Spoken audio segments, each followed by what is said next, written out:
ಎಲ್ಲರಿಗೂ ನನ್ನ ನಮಸ್ಕಾರಗಳು. ಕಲಾಪ್ರೇಮಿಗಳಿಗೆ ಕವನವನ್ನು ವಿವರಿಸುತ್ತಾ, ಕವನದ ರುಚಿಯನ್ನು ಸವಿಸುತ್ತಾ, ನೊಂದ ಜೀವಿಗಳಿಗೆ ಸಮಾಧಾನ ನೀಡುತ್ತಾ ಶುರು ಮಾಡುತ್ತಿದ್ದೇನೆ ನನ್ನ ಕವನದ 2 ಸಾಲನ್ನು. ಇವತ್ತಿನ ನನ್ನ ಕವನ ತುಂಬಾ ಅದ್ಭುತವಾಗಿದ್ದು, ನಮ್ಮ ಜೀವನಕ್ಕೆ ತುಂಬಾ ಅವಶ್ಯಕವಾಗಿರುವಂತಾಗಿದೆ. ಬಾಂಧವ್ಯವಿಲ್ಲವೆಂದರೆ ನಾವು ನಮ್ಮ ಜೀವನದಲ್ಲಿ ಬದುಕಲು ಸಾಧ್ಯವಿಲ್ಲ. ಯಾವ ರೀತಿ ನಮ್ಮ ಬಾಂಧವ್ಯ ಯಾರ್ಯಾರಲ್ಲಿ ಯಾವ ರೀತಿ ಮೂಡಿ ಬರುತ್ತದೆ ಎಂದು ತಿಳಿಯೋಣ.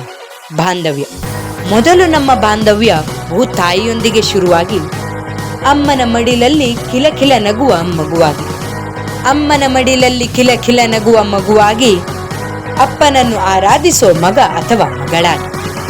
ಇಲ್ಲಿಂದ ಮೂಡಿ ಬಂದಿತು ನಮ್ಮ ಬಾಂಧವ್ಯದ ಪಯಣ ಅದ್ಭುತವಾಗಿ. ಇಲ್ಲಿಂದ ಮೂಡಿ ಬಂದಿತು ನಮ್ಮ ಬಾಂಧವ್ಯದ ಪಯಣ ಅದ್ಭುತವಾಗಿ. ಅಕ್ಕನ ವಾತ್ಸಲ್ಯಕ್ಕೆ ಗುರಿಯಾಗಿ, ತಮ್ಮನ ತುಂಟತನಕ್ಕೆ ಮರುಗಾಗಿ.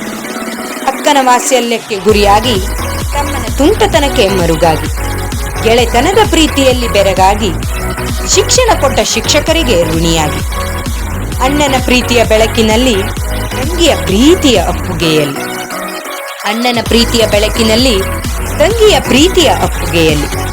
ಇವರೆಲ್ಲರ ಜೊತೆ ಬಾಂಧವ್ಯ ಚೆನ್ನಾಗಿದ್ದರೆ ಚಂದ. ಇವರೆಲ್ಲರ ಪ್ರೀತಿಯನ್ನು ಪದಗಳಲ್ಲಿ ವರ್ಣಿಸಲು ಅಸಾಧ್ಯ. ಇವರೆಲ್ಲರ ಪ್ರೀತಿಯನ್ನು ಪದಗಳಲ್ಲಿ ವರ್ಣಿಸಲು ಅಸಾಧ್ಯ. ಈ ನನ್ನ ಕವನಗಳು ನಿಮಗೆಲ್ಲರಿಗೂ ಇಷ್ಟವಾಗಿದ್ದರೆ ಪ್ಲೀಸ್ ಲೈಕ್ ಮಾಡಿ, ಸಬ್ಸ್ಕ್ರೈಬ್ ಮಾಡಿ, ಪ್ಲೀಸ್ ಸಪೋರ್ಟ್. ಹಾಗೆ ನಾನು ಮುಂದೆ ಯಾವ ರೀತಿಯ ಕವನವನ್ನು ಬರೆಯಬೇಕೆಂದು ಪ್ಲೀಸ್ ಕಮೆಂಟ್ ಬಾಕ್ಸಲ್ಲಿ ತಿಳಿಸಬೇಕೆಂದು ವಿನಂತಿಸುತ್ತಿದ್ದೇನೆ. ಧನ್ಯವಾದಗಳು.